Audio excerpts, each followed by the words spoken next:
أعوذ بالله من الشيطان الرجيم.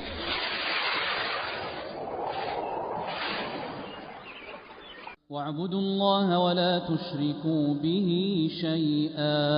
أنا قالوا الله نو ما امتاتات أسفلقم النزين قرآن آياتوج يونو جمع آية النزي آيات يوهابية آية النزي قرآن آياتوج شيخ الإسلام اندامت ابن تيمية النزين آياتوج محمد عبد الوهاب اندتناق قرادر قماسب إيه بسووش عقل لاي بتام ستاج هنا قمارا مجاوتنو الله انكال مفراتنو الله من دنيا لو إن الله لا يغفر أن يشرك به ويغفر ما دون ذلك لمن يشاء ومن يشرك بالله فقد افترى إثما عظيما ومن يشرك بالله فقد افترى إثما عظيما.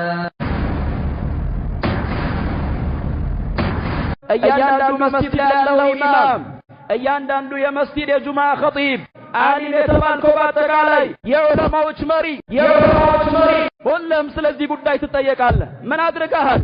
ምን ዋጋ ከፍለሃል? አስጠንቅቀሃል? ኡማው የሚገርመው አብዛኞቹ ስለ ሽርክ አጸያፊነት የሚያውቁ ቁርአንን የሚያነበንቡ ተፍሲሩን የሚያነበንቡ ናቸው። ሆኖም የሆድ ጉዳይ የብልት ጉዳይ ኑሮን በአቋራጭ ለመምራት እንዲሁም ደግሞ አንድ ሰው በሀብት ለመበልጸግ ዛሬ ሽርክን እንደ ቀላል ነገር እያዩት ነው። ዝሙት ሲሰራ ብናይ ሁላችንም እንጠየፋለን። የሆነ አካል ዝሙት ሰራ ቢባል ወንድም ይሁን ሴት በጣም ይሰቀጥጠናል። በተለይ ዲን አለው መስጂድ ላይ የምናውቀው ሰው ከሆነ ለመስማትም ለጆሮም ይሰቀጥጠናል። ወለድ በላ አንድ ሰው ባንክ ይጠቀማል ሲባል በጣም ነው የሚቀፈን። አዎ ጥሩ ነው፣ የመልካም ነገር ነው። ከተወሱ ወንጀሎች ሌሎቹም ካልተወሱ ወንጀሎች በአጠቃላይ የዓለማቱን ጌታ አላህ የሚያስቆጣ ይቅር የማይለው ወንጀል ካለ አምልኮትን ከአላህ ውጪ ላለ አካል አሳልፎ መስጠት ነው።